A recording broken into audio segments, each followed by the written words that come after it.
Welcome to the Editor's Note Comics Podcast. Nobody's walking out on this fun, old-fashioned family Christmas. No, we're all in this together. Central Maine's best comics podcast, by default. Fragile. It must be Italian. Here are your hosts, Zach and Jared. I didn't know you had elves working here. I almost did my intro for the other show. Oh, the other show isn't winning. This is an award-winning We haven't won anything. Whatever. Welcome to our podcast. Happy holidays, Merry Christmas season, and all the glad tidings that it brings to you. I opened that other show. I got a tight opening on that. I don't have one on this. I just kind of stumbled my way into it like we're here. You would think after, 80 and some odd episodes, we would have that figured out. I know. Just saying. Almost 2 years. 2 years of our life doing this. Where did I go wrong? Where did I go wrong? I don't know. Do you want to talk sports? Yeah, I tried that once. I mean, I've been reading some news. I've been watching some clips. Okay, well, wow me with your knowledge. Say something to me that Looks like Gronkowski was a dick, and the suspension is probably earned. Yes and yes. There we go. All right, cool. Good job. Well done on you. Well met. I'm trying to get you into this. Excellent. Give you something else to talk about. Thank you. I gave you a door. I appreciate that. A window. I opened it. And I peeked my head in and saw it was a warm and welcoming space. You're like, yeah, sounds accurate. Yeah, that's not your own opinion. You've gathered that opinion from others. I mean, I saw what it was for, and then I watched the video, and I went, yeah. Dick move. Yeah. Yeah. So, just because I saw there was a bunch of stuff trending. Yeah. Well, whenever I see a name trending now, my automatic reaction is sexual harassment allegation or dead. Isn't it sad that sexual harassment allegation has jumped ahead of dead when you see somebody trending on Twitter? Well, the weird one for me, because I don't think the other shoe has quite fallen yet, because the music industry and the sports industry seem to have been basically untouched by this. Oh, no, the music industry's next. I don't think sports are that far behind. Like, isn't that a rule? Like, if you're an NBA wife, you just have to accept that your husband is having sex 6 nights out of the week with other people? Not as much anymore, no. Okay. Although Tiger Woods is back on the golf scene, so we've got that going for us. Good. What about you? What's new? What's exciting? Sorry, that's just a thing. It's just something I've noticed. Like, I'm waiting for that other half of the entertainment industry to drop. Reasonable. I don't know why I considered politics entertainment in my equation. That's because I had four chambers, like half and half. Put it where it fits, I guess. Whatever. I don't know. We're here. Anything exciting happening? No? Not really. I got some fillings this morning. My tongue kind of hurts. Oh, that's good. That was only half the fillings you needed, too. I'm more than halfway there now. Oh, was it a miserable experience? I like that they don't try and talk to me. The last dentist I had, they were really bad with, like, talking, like, asking me questions. I'm like, your fingers are in my mouth. Yes. What are you looking for here? They do cavities. Yeah, I suppose. And they found some? Got fillings. That means they had to drill the cavity out. There was decay. Cavity. Okay. It's okay. I do appreciate that there's no, like, chit-chat while they have a bunch of crap in my mouth. That's probably a good idea to avoid that talk. Yeah. Just gotta let them. I always, whenever I've had to get a filling, I get worried when I see like a puff of smoke come out of my mouth. I think that's the funniest part. I'm concerned. Like, I can smell burning from my mouth. There's a fire. I am a dragon. You know what I don't like is when they give you the I like what it does, but in the moment when they are giving you the lidocaine in your mouth to numb stuff up, that hurts. I guess. I just don't like it. I don't know. I don't have an issue with needles. I do, a little bit. That's probably why I could never get a tattoo. I never had. I remember you screwed with this is like a decade ago. Like, there was like one of those like old MySpace quizzes of like 50 things about yourself. And it was like, do you have a tattoo? And you wrote, yes, 1. And I spent like a week being like, where? It was wonderful. I was like the original internet troll. I've seen him everywhere, and I haven't seen his tattoo. Oh, you haven't seen everywhere? Yes, I have. You don't know where that tattoo could be. It's the unfortunate thing of just knowing people that long. You end up walking into rooms you're not supposed to walk in on. Like someone's own personal room. Yeah, I suppose. Without knocking. When you put it like that. They're like private space. Yeah, whatever. The living area. No, let's do the news. Okay. Let's do the news. We don't need to discuss this. Before we get started, does anyone want to get out?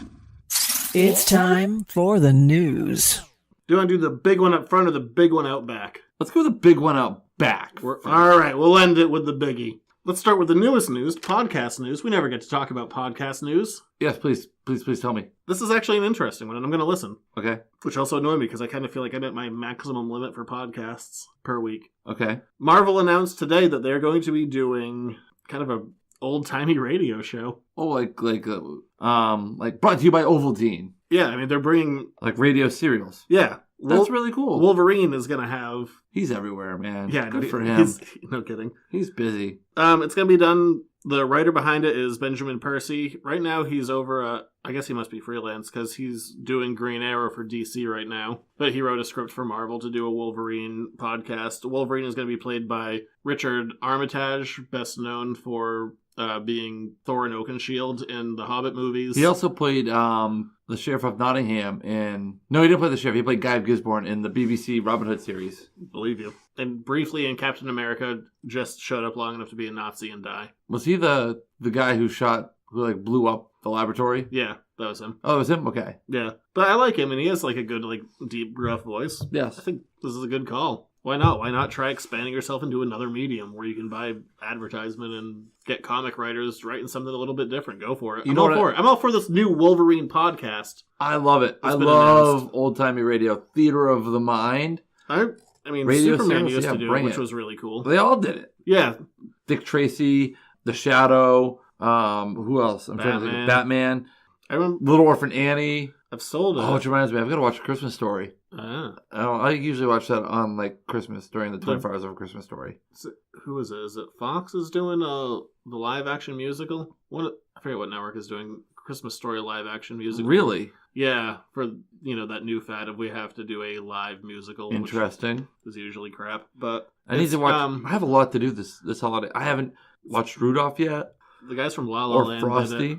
And the only reason I know about it is because Anna Gasteyer was on Conan last night, and she's playing the neighbor. Oh, okay. I think she's hilarious. I loved her so much on SNL. She was really good on SNL. We're so off. Yeah, Wolverine's getting a podcast. Scrooged is a good movie. Why do you shake your head like you don't like Scrooged? There's so many different versions of that story. I like the Bill Murray and Scrooged version. I like the Disney version. I also like the George C. Scott version, like the real traditional. I own the Disney version. That's the one I watch. Where Scrooge is... Scrooge. Scrooge McDuck is Scrooge. Yes. Really writes itself. What about the Muppet one? Did you ever like the Muppet one? I haven't seen it in so long I couldn't give my opinion. I've seen it, but we're talking like 20 years ago. I couldn't tell you. Cratchit! Again, haven't seen it in a long, long time. You are a humbug. The internet this week thought they were hilarious. They were mistaken. Oh, yes. Well, the internet has want to be. First image of Brendan Thwaites. Probably pronouncing that wrong. Who the hell knows? Some boy. I mean, we're the same age. Brendan Hotbody.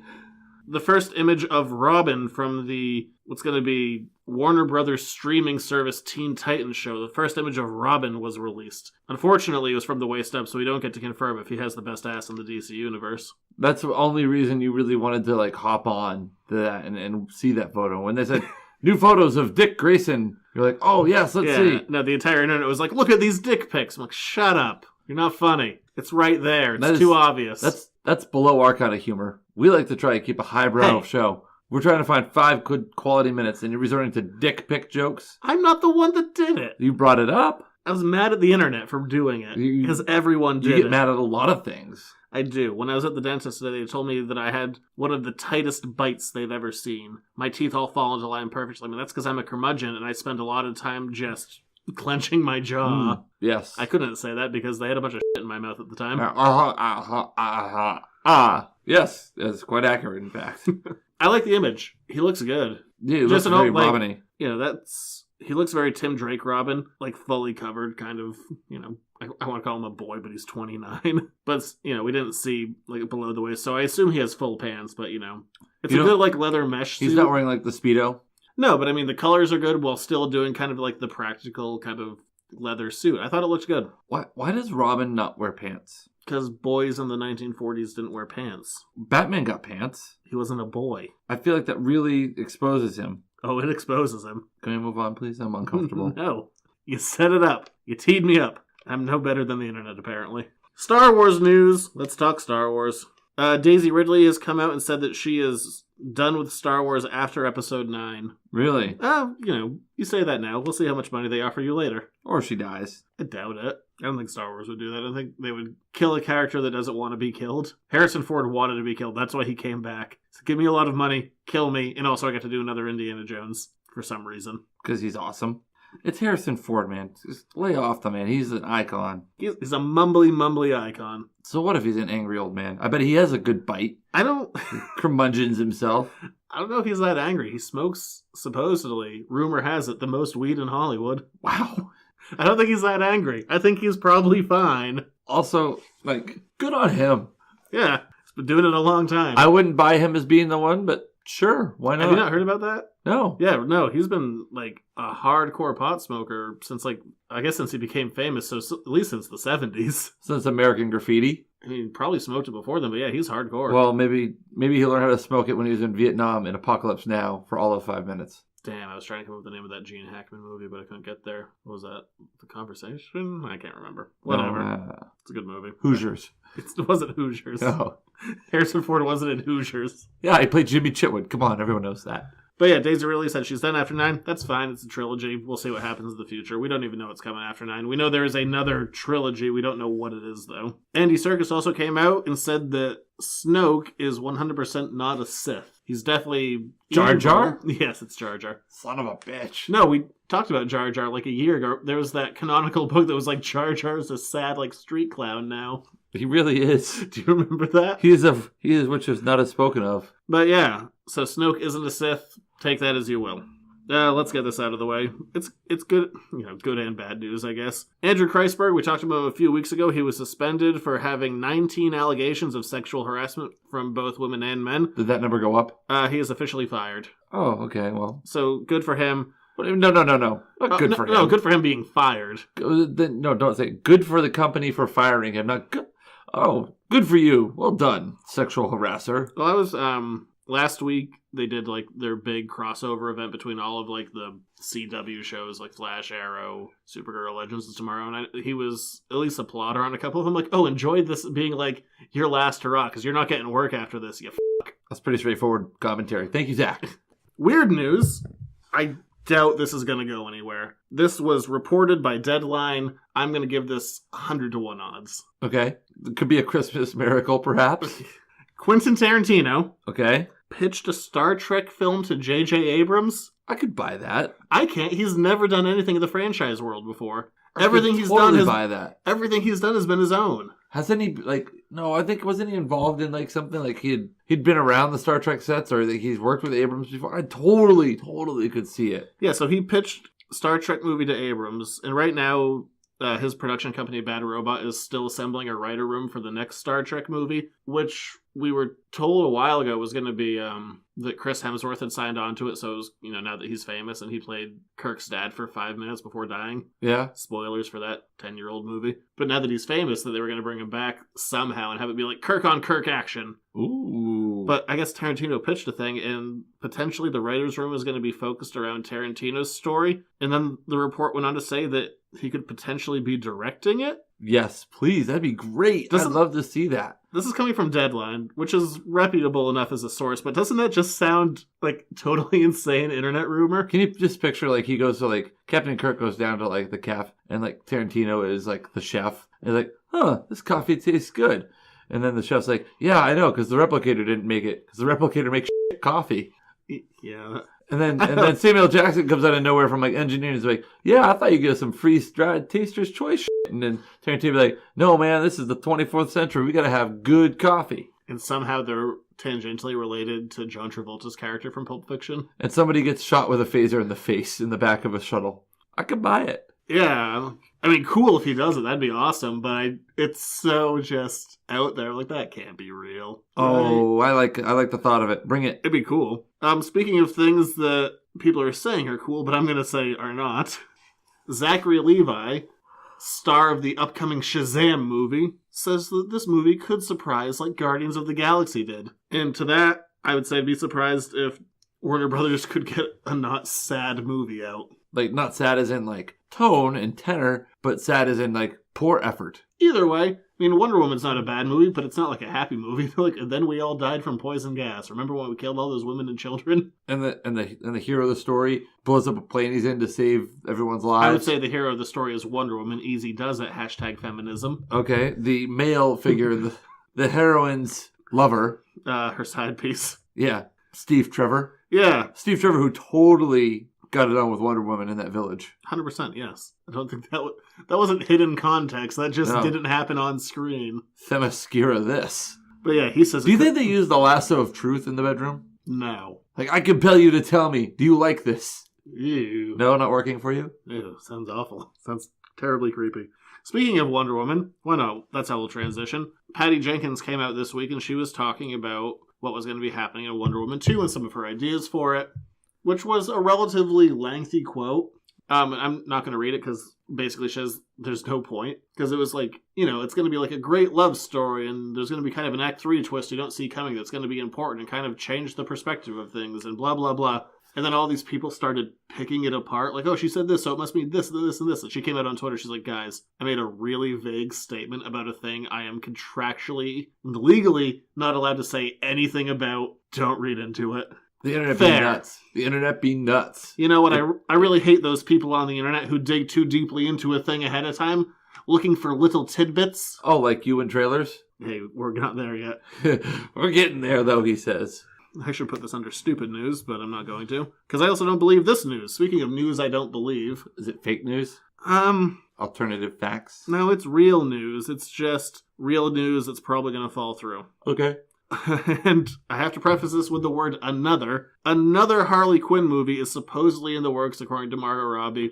Much like Patty Jenkins, she goes, kind of under lock and key, can't say a lot. But there has been a Gotham City Sirens movie announced and probably canceled. Suicide Squad 2 movie announced that's probably canceled.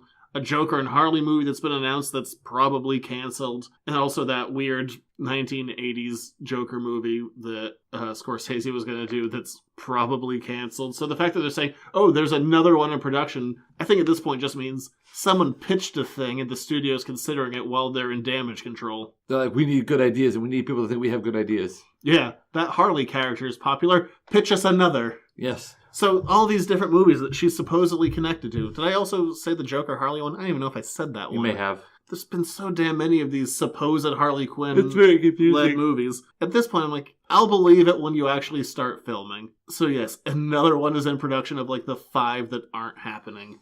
We will see Harley again. But when they're like, oh yeah, there's another one we're doing. Like, you're not going to do like 6 simultaneous Harley Quinn movies. They're going to film all 6 at once and like release them Yeah, every 6 months. They're going to Avatar this. We're shooting all of them all at once. We're doing it live! They won't. We'll do some comics news. Yes. There wasn't a ton this week. Regale me with your stories. Oh, there really wasn't that much. I mean, there's always like little things, but I think the biggie this week is there was, with the upcoming movie, there's a new Mutants miniseries coming out. A new. It's just, the New Mutants have a miniseries that is going to be coming out soon. It was just announced this week. Starring kind of a mixed cast between the New Mutants and kind of Peter David's X Factor team. Okay. Strong Guy's alive. I thought he was dead and in hell. I guess I missed a thing. I don't know. Or maybe they'll explain it. But he's there. Let's have Magic and Richter and Wolfsbane and Strong Guy. Strong Guy. And the rest. Strong Guy. That's his name. His real name's Guido. Not much better, really.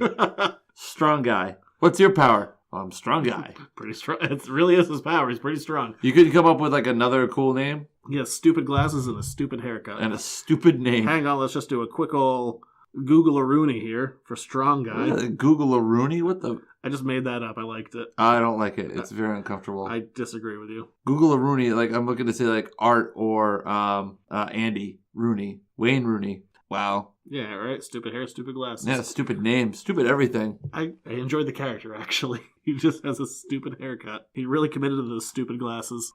Since there is currently a Planet Hulk 2 happening at this moment in time, hey, guess what? We're going to get a World War Hulk 2. Yeah? With current Hulk, Amadeus Cho. And it's being teased that this is the final fate for him. So who the hell knows what's going to happen. Maybe he's dying. Maybe he's just causing a World War Hulk 2. We don't know. Amadeus Foe. Solid name. That's what the arc should be called. Cool guy. Cool dude. Strong guy. Strong guy. You read about Amadeus Foe. You read about him because he was in the Planet Hulk. No, he was in World War Hulk. Did we read World War Hulk? No. Never mind. We read Planet Hulk. No, because Planet Hulk happens before World War Hulk. I got confused. I've read it. Why would I have need to read World War Hulk? Because we were talking about Hulk and Thor and Ragnarok and all that stuff.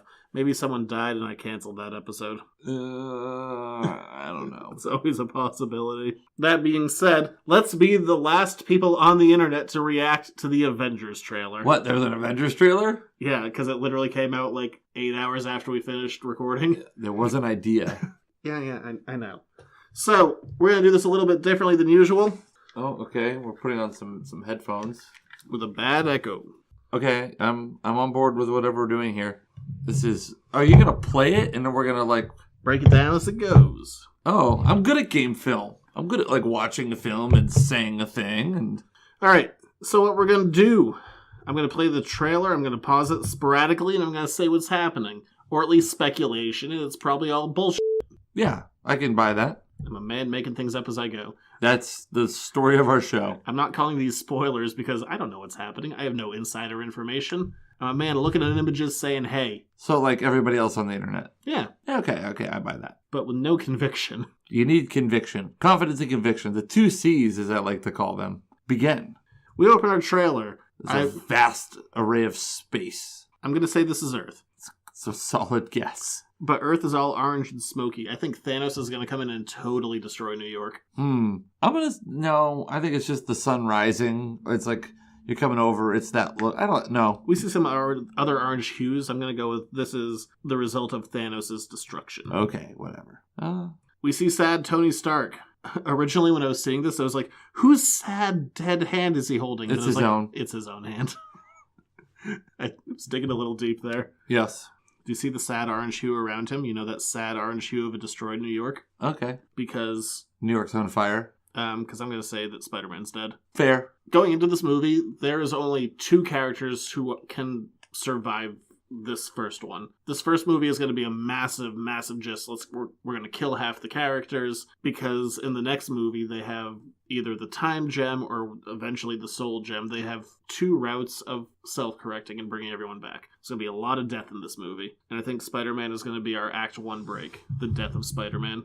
Okay. Ant-Man and the Wasp can survive because they are the only 2 characters in this movie who have another movie coming out. That's really sad.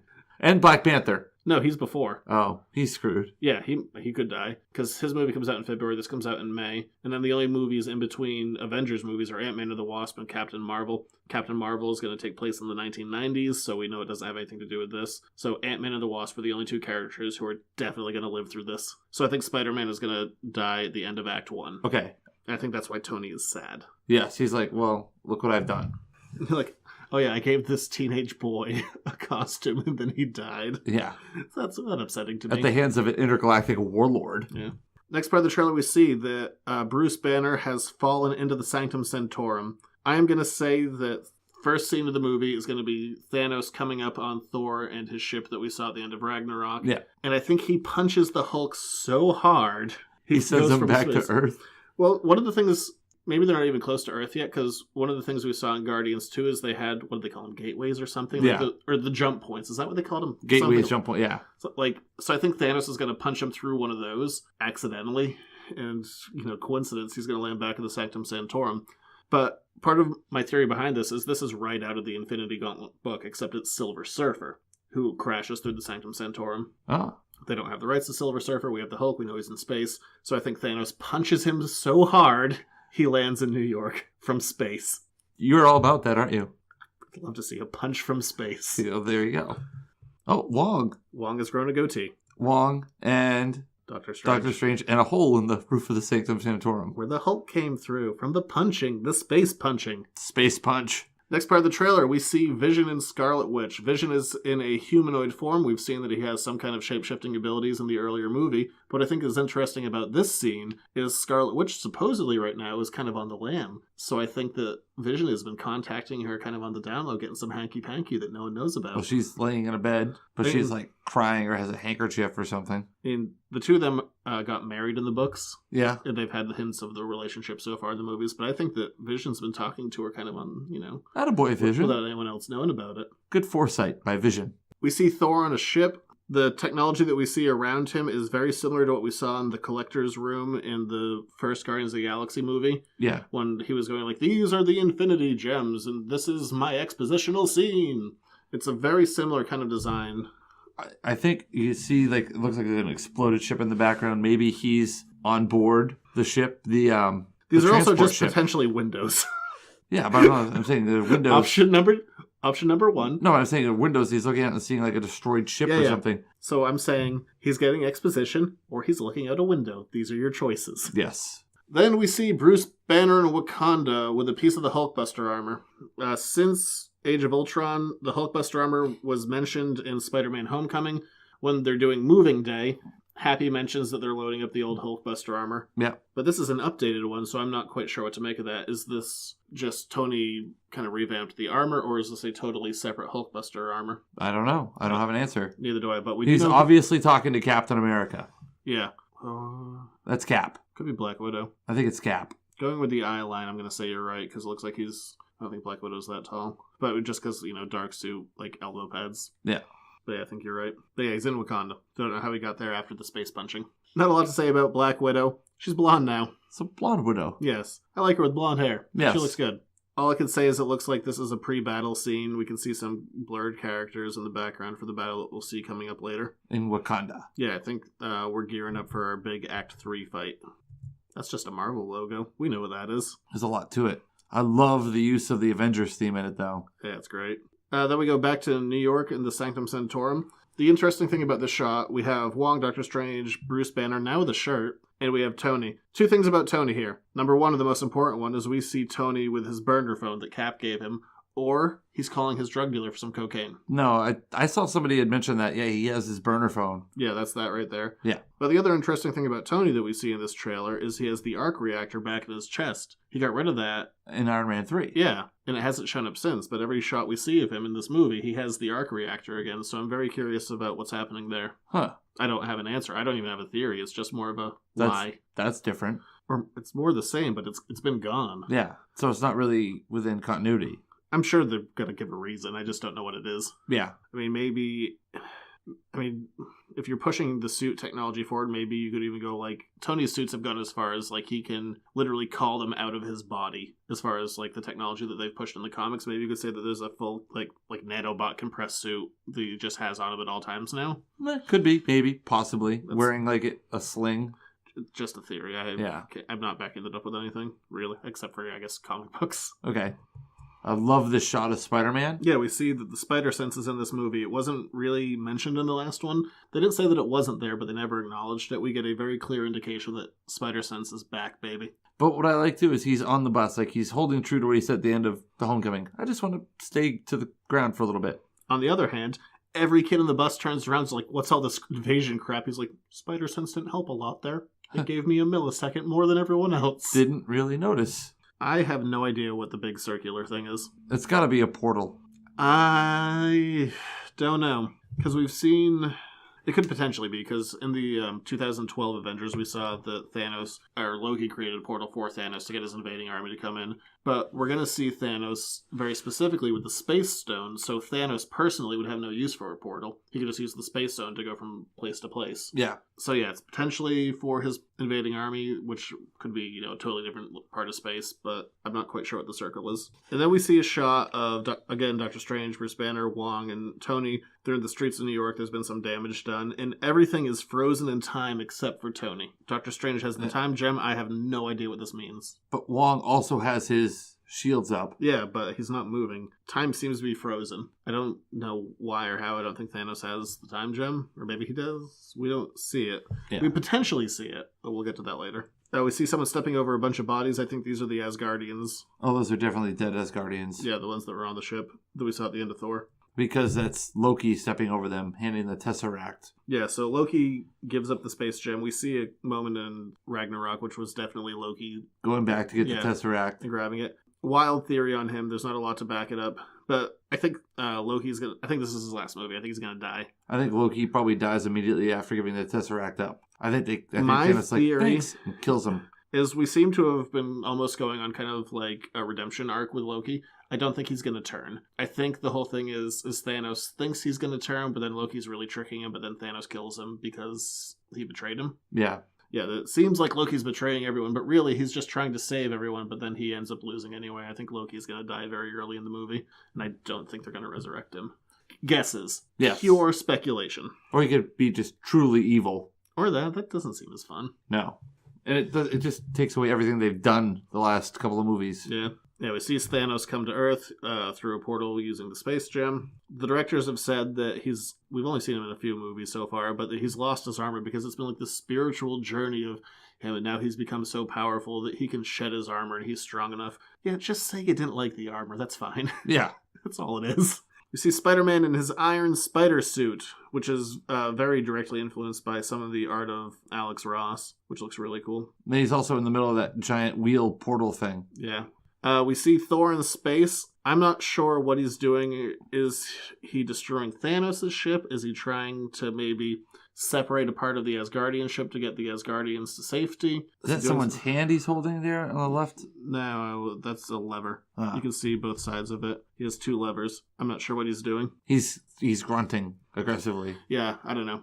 So, I mean, it's definitely going to be early in the movie. I'm not sure if it's going to be... I think it might open with that. Yeah, my guess is like trying to maybe separate the ship into two parts. Treat it like, Enterprise saucer section. Don't let Wrecker fly it. He'll screw that up. Immediately. We see a very brief image of one of Thanos' Black Order. They're kind of the same equivalent of like what Gamora and Nebula are, of like the children of Thanos, but he kept 4 of them, and they're invading, and they throw a spear at Black Panther. It's a fun time. I think that one's name is Ebony Maw. And then Black Panther's like, get this man a shield, and then we don't see him with a shield. No shield. He gets some fun gauntlets later, and a beard. Yes. I like his hair in this movie. It's a good length. Yes. It's a good floppy length, good for action scenes. Yes, it's a good change in Steve Rogers. That being said, I know we don't see the shield, but with 2 Marvel movies to date, they have plucked things out of the trailer to hide them. Mm-hmm. In Avengers Age of Ultron, there's a shot of Thor yelling at Ultron. He's like, is that the best you've got? And they pluck out Quicksilver, Scarlet Witch, and the Vision from the background. And also for Civil War, when we had kind of the 2 lines of heroes running at each other, they cut out Spider-Man before they announced he was in the movie. Mm-hmm. But then the international trailers ruined that. But so I think they've probably plucked stuff from this trailer to hide things. Yeah. Possibly the shield. Speaking of the shield, and again, going back to Spider-Man Homecoming, they do mention that Tony's been working on a new prototype for Cap's shield, even though they're not friends right now. They're still friends. Frenemies. Whatever. Punching each other. It happens. What with, mother death and whatnot. Well, it's a sensitive topic. Shaw Scarlet Witch, I think we get a little too much of Vision in this trailer, I think, because we see the gem being stabbed out of his head. So this fight, we know there's at least going to be Scarlet Witch, the Vision, Black Widow, and Captain America fighting against Thanos' Black Order. I wish we didn't get that shot of the Vision that's coming up. Oh, yeah. I mean, you know it's coming. You knew it was, but still. New Hulkbuster armor. In Wakanda. Yeah. You think it's Tony in there? Yeah. I'm not convinced. I'm not unconvinced. We don't see any other shots of him in this area. And we've seen him use the armors. I mean, Rhodey's taken them. He's stuck it on Pepper before. I'm not convinced that this is Tony inside the Hulkbuster armor. There's no way that it's not Banner, though. I doubt it, because we see the Hulk running. Yeah, I can't imagine it would be. Okay. Well, just, you could say, well, maybe they've altered trailers before. They've subtracted things. They've never added things. That would be really expensive. They would be a pricey fake out. Black Widow stabbing one of Thanos' Black Order. I should have matched up the armor. I didn't. It's fine. Don't worry about it. These pillars crashing. I have no idea what they are. I assume they hold Thanos' army. They do something. Good talk. I looked up and then forgot the name of these aliens. They are from the books. Okay. They're just an alien race that Thanos uses as foot soldiers. That race. Kind of like the Chitauri. Yeah, don't you just love a big superhero fight with a nameless, faceless enemy? It's good. Yeah, it hasn't been done to death at this point. Uh-oh. Thanos beating Spider-Man, I think to death. Probably. Within this trailer, we see Thanos confirmed with 2 of the Infinity Stones. We see the Power Gem, which he would have gotten from the Xandar. Xandar. Yeah, so I just assumed that planet's screwed now. And we see him with the Space Gem. The Power Gem is with Nova Prime. Yeah, what did I say? You said Xandar. Well, that's the planet. Oh, sorry. Now watch for this here. This is for you. You, man I'm pointing at, not the listener. Okay. We see Thanos go for a punch on Tony, but we can see that he has, like I said, the Power Gem and the Space Gem, but there's a green flare. We know that the green stone is the Time Gem. Yes. But just watch the punch. Okay, there was, yeah. Yeah, so I don't know. It's just, I think he gets the Time Gem before this fight. Iron Man gets also punched hard. Very hard in the face. He puts up his arms in front of it. He's like, ah! It's not a good way to defend a punch. No. Bucky. Yeah, he has an arm again. He has a big army gun. I said he has an arm again. Oh. He also has an army gun. We see the Hulkbuster fighting Thanos' army while the Falcon is shooting random guns at them. I really can't make out any of the other characters in that scene. No. And then the money shot. Everyone running in a giant line. Steve, no shield, but fun Panther gauntlets. But it kind of looks blurry. It could be... Oh, I mean, just because I paused it. Oh. I guess Rhodey's over his broken spine. Yeah. Do you notice how there's no red star on Bucky? Yeah, I guess they got rid of the Soviet Union thing when they were, like, in the African country. Yeah. But that's such a money shot. Love the shot. And then the music. Oh. It's become one of the few classic modern film scores. It's good. Yeah. Alan Silvestri. I love the end part. Yeah, with the Guardians. Yeah. You knew it was coming, but still, yeah, it's good. And Teen Groot. All right, but that is the Avengers Infinity War trailer and the official breakdown of the movie. Trailer, whatever the hell. Yes. Thing we saw. Few characters we don't see. We don't see, like, Hawkeye. We don't see Ant-Man. Hawkeye has a really stupid haircut in this movie. Not a stupid haircut, just looks bad on Jeremy Renner. Think about how many superheroes were in that trailer. Yeah, it's going to be nuts. I can't. Okay, one of the questions we got this week, I already forgot the exact phrasing of it, was, how many times did you watch this? I don't know, a bunch. This broke records. This is the most viewed trailer in history. This trailer has more views than Justice League has tickets sold at the box office, probably. Probably true for every trailer, though. Reasonable. Yeah, it's amazing. I wonder if they could track how much money they've gained in advertising revenue from this being on streaming services. I'm sure there's projections out there. I mean, I don't think this has hit, like, TV spots. No, there are no TV spots. So right now I think they're basically just collecting YouTube ad revenue. They've made some cash. Yes. No, I thought it was... I like some of the comments on it I saw on Twitter when it came out. This is better than Justice League. Yeah. The trailer actually had a second act. The thing that's a little scary going into it, and I'm sure the filmmakers felt this every step of the way, how do you live up to the hype? I think it's easy. You stick with the formula. And I think that it's been so well planned out. Well, I mean, because even though it's a movie that I don't go as far as to say as I love the movie, like, Age of Ultron kind of didn't follow through on the hype. Like, that was an insanely hyped movie. And it's really good, but it wasn't, like, that same experience that you had with the first one. Yeah, but how do you live up to this? Captain America Civil War more than lived up to the hype. That movie's insane. This is the culmination of 10 years of storytelling, unprecedented, unheard of. How the hell do you possibly hit the I need to be in a constant state of tantric orgasmic bliss while watching this 2.5-hour movie? You're going to be, I think. We'll see. I think there's so much going for it. What a gross phrase I just said. I just moved right on from it. I wasn't going to acknowledge it. The thing that has going for it, which might also be a problem, is you have a lot of people, a lot of characters that have headline movies, and they all have to share that role. It's going to be interesting. It's 2 parts, too, so there's so many... We can't go to this movie and expect a clean ending in this movie. We have to go... This is going to be your empire. This is going to... Like, everyone's going to die. My only 2 definites in my mind are Spider-Man and the Vision.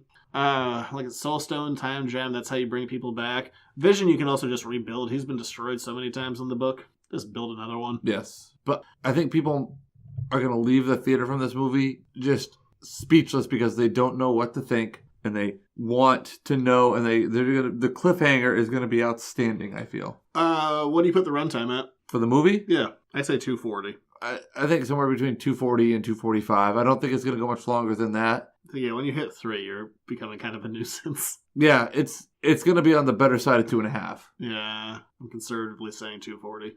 Just guess. Look what Batman v Superman did with 3 hours. Nothing. Made me mad. A lot. I think it's going to be 2 hours and 40 minutes that you were exhausted at the end of emotionally from just the movie just taking you on a ride. I'm kind of... Because this is going to be, like you said, part 1 of 2, but if we just look back at the Avengers movie, I should say, the reason that the first Avengers movie works so well, just in my eyes, is that movie is a party. It is a spectacle. It's a fireworks show. It's going to look at what we've accomplished. We have done the unheard. Avengers 2 was supposed to be a smaller, more personal story, but it kind of fails as almost just being kind of another day in the life movie. Yeah. Doesn't quite up it. I think this is going to be your empire, just, for lack of a better term. Lack of a better term? I'll take another sip have of a sip. Things. No, I see where you're going with this, that this is the opus. This is the big Well, I think piece. this is Empire, but then what does the fourth one be after that? Is that just another victory lap? I don't know. It's probably their victory lap. It's probably they're like, we did this and we were awesome at it. And guess what? We're resetting the universe and we're going to tell all new stories and we're going to do the same thing all over again. I guess that's the news. That's the news. That's a long news. Damn trailer. Hey, it's a big trailer. It's worth talking It's about. almost a whole show before we even get to the segment. What do we call this? Is this... Jared's Reading Well, Corner. yeah, I guess we do call it that. But I was like, this is a news and whatever the hell we talk about show. Oh, now we hit the Yuletide Reading Corner. Because it's still Christmas. Yeah, whatever. I'm not going to sing. It's Jared's Reading Corner. It's Jared's Reading Corner. You're the reason why we can't have nice things. Yeah. You can't even boil an egg. I can't. It's true. So, But I'm a good cook. I just can't boil eggs for crap. okay, so we all have our gifts and talents, and yours isn't boiling eggs. I think I'm just impatient with them. It's not that hard. You put the egg in water, you boil the water, and you turn the boiling off. Maybe I should stop throwing them, and maybe I should not turn the boiling all the way up. I don't know. Maybe there are things I could improve. Yeah, maybe you should Google egg boiling. Meanwhile, last year we brought you some Christmas cheer from the Turtles. This year we're going to do the same, but not in a terrible, oh my god, what are we watching fashion. Yeah, this week we are going to be doing, this is a very jokey little series, the Leonardo #1 in a one-issue micro-series issue. This was kind of a joke at the time. There were a lot of mini-series happening throughout the 80s. So the guys doing the Turtles book said, hey, let's call our thing a micro-series. They were literally just one-shots, but they just had fun with the title.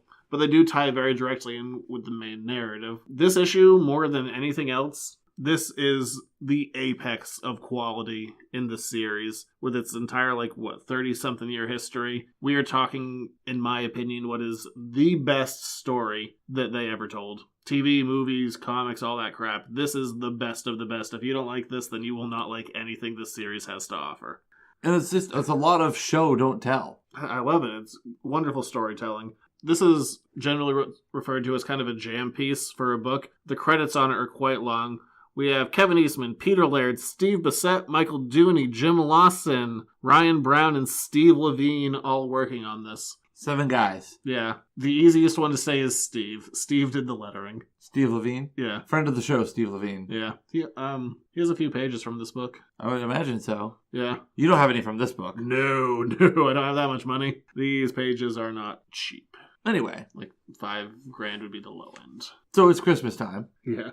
All right, tell us a tale. So it's kind of like 2 little mini episodes. I call them 2 mini issues for one big one-shot episode. Leonardo is on the rooftop battling members of the Foot Clan. Meanwhile, back at April's house, which this is like the top 4/5 of the page, I would say, Yeah. are all action with very little to no dialogue. And it's like 2 things happening at once. As you said, your $3 word. Juxtaposition. Yay! Well, it is. It is exactly what it is. So there's a thing going on with other things going on. For those of you who want to know what juxtaposition means. The main story is Leonardo, who has been out training and the Foot Clan has attacked him. Meanwhile, back in April O'Neil's apartment, the other turtles are getting the Christmas dinner ready, taking in the tree, trimming it, getting it decorated, all that stuff. And what we have for every page, like Jared said, the top 4/5 of it is this dark, gritty, show don't tell kind of Fight. Yeah, and it's insane and it's intense. But part of what makes it work really well is we have 2 different styles of art going along with it. On the main story in the top part of the page, we have Kevin Eastman layouts. And I did my best to try and figure out who did what. I know that Steve Bissette, most known for his Swamp Thing work, did the shading on it with the Duo Shade paper. We've talked about that before on the show. Duo Shade was kind of thick, heavy paper to provide shading of diagonal lines going one way. You would put on a chemical that would reveal them. If you wanted to get diagonal lines going the other way, created this kind of crosshatch, you would add a different chemical that would show them going the other way. So I know Steve Bissette did that. On the bottom part of the story, Peter Laird, co-creator, did the layouts. Jim Lawson did the inks. What Mike Dooney, Ryan Brown did, I'm assuming are pencils and inks, but I can't be positive. Anyway, well, this whole big fight is going on, and Sorry, I forgot to mention one more thing in regards to the art. the top part of the page where the main story is, that has all of the duo shade stuff. That's adding all of the texture and shading and just grittiness to the kind of like black and white world that this world exists in. Meanwhile, the bottom part of the story, the one that it's juxtaposed with, there is zero shading in it. It's just straight pencils and inks, and it's a much lighter story that's happening. Yeah, it's neat. I like the contrast between the two. So, while Leo's kicking butt, Raphael has taken some butterfly swords to a Christmas tree to shape and trim it up. Hey, why not? Because he can. And I love the teenage, they're being teenagers in the bottom story. While Leonardo is out just fighting man after man, member after member of the Foot Clan. This art and the layouts, you can feel the exhaustion. In the start of the story, he has the upper hand, even though he's fighting an army. Yeah. Just they're coming at him one at a time, and he's kicking ass, disarming them. This is the early days where you could still kill all these guys. He's just taking them down one at a time, just trying to get out of there. And probably one of my favorite parts that we see is like he gets one of his swords cut in half, and he still keeps going with the broken sword. It's kind of like what Lord of the Rings is in the book, but they didn't do it in the movie, where Aragorn's like fighting with the broken blade the whole time. Yeah. I wanted to do this issue because it's an amazing, amazing issue, but it's a very difficult book to talk about without being like, and then this, and then this, and then this, because the entire main plot that we see is visual storytelling, but it's really visceral. Like, you can't find a fault in any of these layouts. It's intense, and just the use of space and pacing in the panels, it's insanity. It feels to me like it plays out like a video game level. It starts out easy, and the more it goes on, the harder it gets for Leonardo. Yeah, and his life bar is also going down. Yes, it is. And like back at the house, they're just doing fun things. Yeah. They're preparing dinner and cookies, and Michelangelo's wearing a Kiss the Chef shirt, and Raphael's doing a Bill the Cat impersonation of all things. It was the 80s. It was. Hey, Bill the Cat's back now, baby. Follow Bloom County, because that's how they publish it now, on Facebook. Oh, okay. Good to know. It's really still good. He came back because of Trump. Fair enough. Raphael goes to try and find his Christmas presents in Michelangelo's room, only to be attacked by his cat. Yes. And then we get Splinter helping April put ornaments on the tree. There's parts of, like, Leonardo is just getting beat down to the point where, like, he puts a piece of clothing, like he's hiding in an alley, and sticks it out, like hanging it on his sword. He just sees these throwing stars go through it, like he is beat the hell down, and they're just coming at him. They tackle him. They all fall down a ravine into a frozen lake. He comes out a popsicle. Yes, but ready to go again, surrounded by members of the Foot Clan. And everyone gets their weapons eventually, because it's been so long. Like, Leonardo's been out training, and it's been too long. So, like, all right, we gotta get him. And then, amongst the crowd, shows up the Shredder. Yeah. He's been missing, apparently. He hasn't been around for a while. He's been dead since issue 1. They killed him at the end of the book. Yes. And the whole thing, like, going into the series, kind of like the mandate of it was, we can't bring back dead villains. But, like, people are gonna die, and they're gonna stay dead. Except then this little TV show happened, and the character got really popular. And they're like, we should probably bring him back. Oh, this is marketable. Yes. And we see the Shredder in shadow. Leo rushes him. And then we get this amazing panel. We don't see what happens, but we just see Leo's face. And the panel acts like a pane of glass that is shattering. It's amazing. Yes. And so the rest of the turtles are finishing getting ready to go out. And this is like I said to you, it's just straight out of the movie. And you said like the movie doesn't ever get enough credit for being source material accurate. Yeah. The 1990 movie is the first comic book adaptation movie. Like, not something that's like inspired by, or we just like took characters or elements. Like, they straight up adapt things. Yes. And this is not in order. I mean, they make their own like history around the books, but yeah, they totally. The scene where Raphael gets thrown down through the skylight of April's apartment in the movie. Well, this is after being assaulted by all the Foot. Yeah. This is the same thing, only it's Leo coming in the side window. Yeah, they just toss him through the window, and they end with a splash page of just the Shredder is back. Yes. And it continues in the next issue. And the next issue is amazing, but it's less Christmas focused, so we didn't talk about it. The next episode? Or the next one? Yeah, number 10. Oh. Was I supposed to read this one too? No. Oh, I did anyway. Oh, did you? Yes. You read the next one? I did. I didn't know you went that far. Yeah. Well, then let's keep going. It's still Christmas time. Double review for you.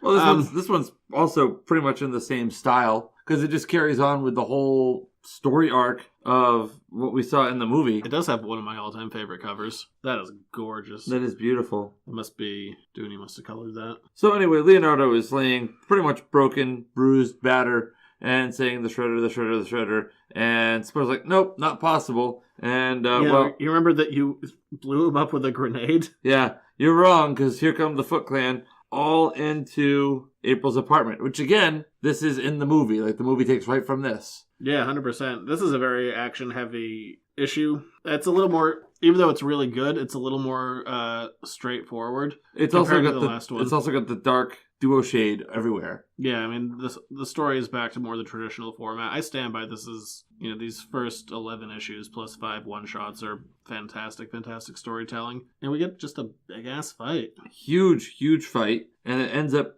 filtering downstairs, much like in the movie. Although, granted, this came out before the movie. So they fight through this store. Well, they fight upstairs, downstairs, and then they're in this store fighting. Antique Second store. Time around, April owns it. And it's a true antique store. But instead of in the movie, it's not Shredder who's in the store. It's the short bald guy. Yeah, Tatsu. They made him. Tatsu. But though we see a massive 2-page spread in the original book, you got to fold this out. Okay. So it was like 4 pages wide. And what was really cool, I loved, is like some of the stuff in here. The Moxie sign, nice homage to Maine. Yeah.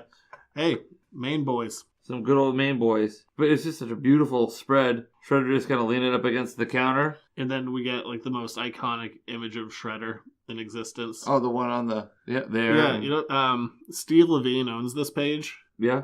And he didn't give me a figure, but the way he described it to me was priceless. No, my wife paid for it, but it was a gift. Oh. She got Peter Laird to sell it to her, and he did a little inscription. Wow. So yeah, that's a gorgeous, just full splash page. Like, look, he is jacked as all hell. Huge. Takes up the whole page. But it's not like stupid big. It's like, that's a real kind of big that you could imagine. It's realistic. He's scary as hell. Oh yeah. But then here we get a cloaked figure showing up in sweatpants and a short t-shirt. It's your boy, Casey Jones. Just comes in with a dumb phrase that means nothing. Goongala, Goongala. Yes, I guess that's another Steve thing. He's like, that's just something I used to yell around the office. Oh, wow. Anyway. We're learning history. And Casey Jones comes in and... For his first fight with the Turtles. Yeah. Because he's only met Raphael before this. Which, again, happened in the movie. Yeah. But it was funny because, in the movie, he's like, what you doing with my buddy there? And this, he just shows up. Yeah, for no explanation. Oh, there's kicking ass. Apparently to be a fight. And they all escape as the building catches fire. But in this version, April doesn't get a phone call saying that she's fired. No, that was just kind of cheesy. Yeah, it was. Yeah, and they escape out the back. And they get in the minibus. Yeah, and they leave to go to Massachusetts. Well, that was kind of a quick summary of that issue. I wasn't planning on doing that one. That's fine. Yeah. It all works.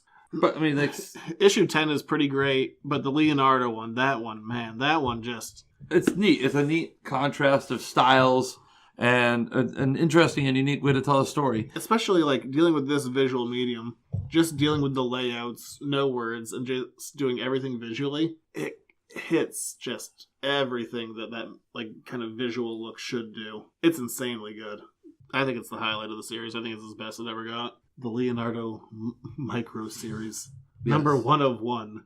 I love the contrast of the two stories. The layouts are beautiful. The pencils, the shading, everything comes together in this, and it's rare to see something come together as well as that one single issue does. I give it a go buy it somewhere. Absolutely. It's a good story. If you like the movie, you're going to see beat for beat things that were in the movie that were originally sourced out of this. Yeah, doesn't that make you appreciate the movie a little bit more? Oh, absolutely. That's insane. Yeah. And you've read some of the early stuff, too. You've read a good chunk of what they pulled. Not everything of what they pulled, but a lot of what... The last real bit that they pull out of the movie is the issue after this, where issue 11. When April randomly starts narrating in the middle of the movie. Yeah. That's because the issue 11 is all, reading out of her diary. Okay. Yeah. So... It's less random if you've read the books. Totally random if you're just watching a movie. You're like, why is there a narration halfway through? This wasn't here before. Why not? Yeah, this is my all-time favorite Turtles story. The Leo one. Yeah, right. that was Christmas, man. Mm-hmm. You hang a tree, you cook a meal. And you have a fight with a bunch of nameless, faceless goons. Near to the death. Yes. And now, speaking of Christmas, letters to Santa. Oh, yeah. What do we Or got? letters to the editors. Now for my favorite part of the show. What'd that say? Talk to the audience? Oh, God, this is always dead. Here's another one of your letters to the editors. You threw your notes all the way across the room. That's on I you. was angry about the Avengers. I don't know. You were not angry about the Avengers. I got a Christmas-themed one. Okay, bring it on. And you can take this however you want. I usually do. Who would you want as your superhero Secret Santa? Tony Stark, hands down. You see all the cool stuff he gives people and all the cool stuff he has? Yes. You answered so fast. You're like, I want the man with money. Damn straight. Who would you want to be Secret Santa for? Ooh, Peter Parker, that's easy. Get him some film, get him a camera, get him a lens or something. That's easy, yeah. I mean, recently in the books, he was a billionaire. He lost all his money. But he used to be for a couple of years. Who else maybe? Not Bruce Banner, because if you got him the wrong thing and he got upset, like, I hate these socks, you're like, he's going to destroy everything. Who would you want to be your Secret Santa, and who would you want to be Secret Santa for? You know, I'm going to say Tony Stark as well, but for a different reason. Why is that? Because even though he's a recovering alcoholic, I still feel like he could buy me some good booze. Like, he knows his way around the bottle. Okay, there you go. Wow, there you go. There you go. Get me something real nice. How about Matt Murdock? You could get him something ugly, and he wouldn't know it was ugly. Too far? Sure. Who would I want to give a gift to? Who would really appreciate it, but not talk to me a lot about it? Because that is the line. I don't want to hear about it, but I want it to be appreciated. Right? Isn't that the perfect way to give a gift? Like, oh, you really like this. Please never bring it up again. I just wanted someone to have a gift that they get enjoyment out of.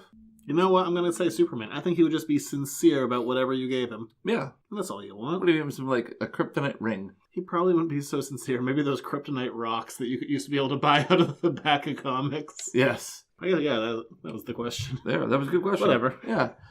Any Christmas sales going on? All right, now. Oh, okay. Well, yeah, we are approaching. We're closing in on the holiday season. I don't know. I just bought a bunch of stuff today. Okay. So I'm gonna have a bunch of like new. When I say new, I'm gonna have a bunch of books from the '70s that I just bought out. A lot of them are decent-ish books, but they're low grade, so they're not gonna be that pricey.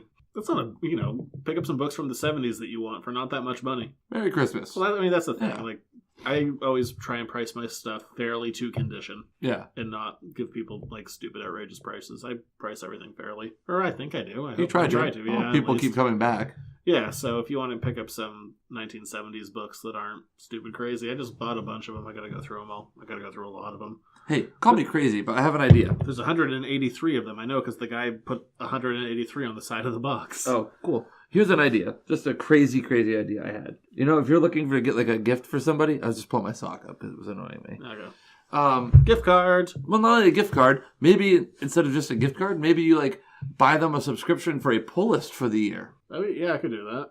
Just a thought. Like, that'd be an interesting one. Yeah, pre-buying. Yeah, that'd be interesting. Do that. I can totally work that. Yeah, see, I just had a great idea for your business. Hopefully someone's spouse is listening. Yeah. So if somebody in your family, maybe you should start doing that. Like, find a way to up front for a year, you pay X number of dollars, and like have different tiers for your pull list. So if you're getting one, well, I already give discount, like tiered discounts based on pull lists. So now you can like buy your whole year of comics in advance. That'd be an interesting one. Yeah, do that. Get someone to do that for you. I have a solid record keeping system. I do. But think about that, a year's worth of comics. Or like a month or something. Yeah. I'm flexible. I mean, personally, I'm not. I'm like as stiff as a board. But you really are.